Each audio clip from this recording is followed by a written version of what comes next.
প্রধানমন্ত্রী নরেন্দ্র মোদী বলেছেন এবং আমরা এটা হচ্ছে যে একটা টেকনিক্যাল গ্রুপ করা হবে। এটা তো তাদের আভ্যন্তরীণ ব্যাপার, এখানে আমার তো কিছু বলার নাই।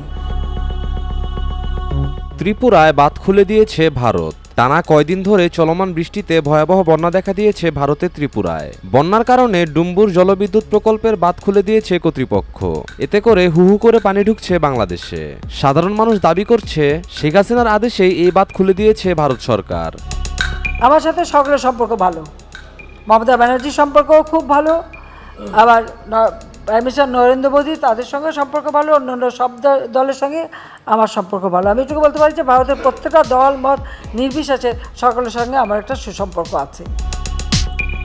শেখ হাসিনা ভারতে বসেই তার রাজনীতি চালিয়ে যাচ্ছে বলে ধারণা করছেন নেটিজেনরা। তারা আরও জানায় শেখ হাসিনার সাথে ভারতের সম্পর্ক খুবই ভালো, যার কারণে প্রথমে হাসিনাকে তারা তাদের দেশে আশ্রয় দিল, আর এখন হাসিনার কথায় বাঁধ খুলে দিয়েছে, যার ফলে ক্ষতিগ্রস্ত হচ্ছে বাংলাদেশ।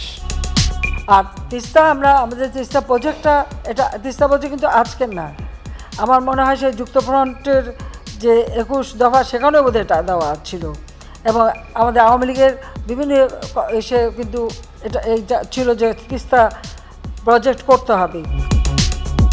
3 দিনের মধ্যে বন্যা পরিস্থিতি স্বাভাবিক হবে জানিয়েছে পূর্বাভাস কেন্দ্র। তারা আরও বলেছেন এই পরিস্থিতি আগামী 24 ঘন্টা পর্যন্ত একই থাকবে, তারপর থেকে কমে যেতে পারে। মোটামুটি 3 দিনের মধ্যে অনেক জায়গাতেই বন্যার পরিস্থিতি স্বাভাবিক হয়ে আসতে পারে।